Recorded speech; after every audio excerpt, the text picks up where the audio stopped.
So after 5 years of RV life, we recently experienced a very big dilemma. Well, we're running into a little bit of an issue. We've got what you'd call... And it all stemmed from this, right here. So in this video, we're gonna actually bust some myths about RV living, toilet paper, waste tanks, poo, and much more. Now, just a quick little warning, if you're eating dinner, lunch, or breakfast, you may want to just hit the pause button and resume watching once you're finished eating. Let me show you what it's all about. So if you're new here, my name is Charity, and in 2017, my husband Ben, our kids, our dog, our cats, we all set off to travel and explore the US in our RV. And we really created this channel because we wanted some information that we didn't always feel like we got. We had to learn through the school of hard knocks, and well, we wanted to save some of you the same headaches that we went through. So we talk about RV tips, tricks. One of my favorites is RV organization and storage. Some great food along the way. So if that sounds like something you're interested in, you'll definitely want to hit that subscribe button to just get a quick notification from YouTube every time we release a new video each and every week. So in this video, we're gonna talk about a big problem that we had and a lesson that we learned. But let me just share with you, if you missed last week's video, we share a lot more about exactly what happened. But here is the long story short. We were boondocking for several days. We were trying to conserve water. And because we are trying to conserve water, when we're flushing the toilet, we're not using a lot of water as we're flushing. And yes, we experienced our first ever. We've got what you'd call a poo pyramid. Whatever you want to call it, let's just say that the toilet would not flush. Oh, dude, that is nasty. And it was pretty stinking nasty. And when I say stinking nasty, And Tim has a little trick. that is no exaggeration. That is very literal. I'm just curious. You'll have to let us know in the comments if you've had one of these black tank saga stories, because we can all learn something from each other. And we know some of the best lessons learned are from you guys out in the RV community. So I'm gonna talk about the gold standard for tank treatments and the best option for tank treatments in just a few minutes. But first, I wanted to share about something that is rocking my world, because one of our viewers recently left a comment about something I had never thought about. And that is the toilet brush that you're using to clean your toilet. Now, here's the deal.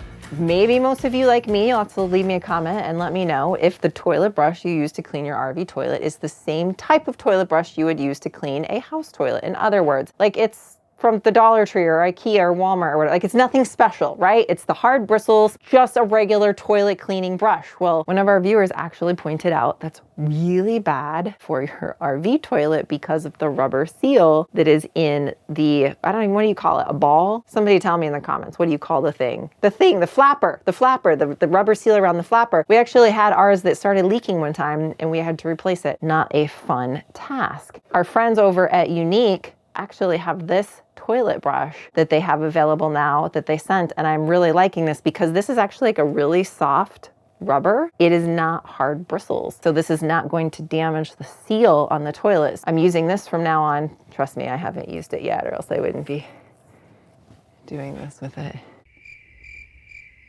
This isn't going to be damaging the seal in the toilet. So basically, the moral of the story and what we learned, when you are using any type of toilet paper, really, in your RV, you need to use a lot of water because black tanks love water. Now, this can be a little bit difficult when you are boondocking and you're trying to conserve water. So this is the one time when using a rapid dissolve toilet paper or an RV marine specific toilet paper can be helpful to avoid a black tank clog. So we learned a valuable lesson while we were boondocking about toilet paper, because we had always been told it really doesn't matter what type of toilet paper that you are using. You don't necessarily have to use RVTP. We've done a lot of the jar tests ourselves where we've put the toilet paper in to see how fast it dissolves. I really wanted to know more about this for myself, however. So I recently reached out to one of the researchers at Unique, where they're actually running like real world scenarios in their lab, which I have to say is actually a job I'm really glad that I do not have. And here are some of the results that he recently shared with me about TP brands, because they're testing all of these things all of the time to make sure that their products are performing well. And so what he shared with me, and this is actually verbatim from the email that he sent over, we have tested most of the household brands, and the ones that performed best were Angel Soft, the Kirkland brand, which is Costco's private label, and Scott. Charmin and Cottonelle still broke down, but certainly slower than the others that we have tested. There you have it. You actually can use the TP of your choice. Needing to use RV specific or rapid dissolve toilet paper is indeed just a myth. But be sure to use lots of water. And when you are dumping your black tank, flush the black tank every time that you dump if you can. Now, we know that there's times where you're at a campground and you've got to use a dump station and there's a line and you don't want to take the time to flush the tank. We get that. We've been there and we've had to forego the black tank flush, but definitely flush when you can, especially if you're at a full hookup site. Now, one thing we want to say, there's a lot of information and moreover misinformation out there about RV waste tanks and proper care. Now, the biggest thing you need to know is this: bacteria and enzymes together are the gold standard for keeping waste tanks clean and odor-free. Now, why are they the gold standard? So there's lots of different types of holding tank treatments that are out there available. Fire in the hole!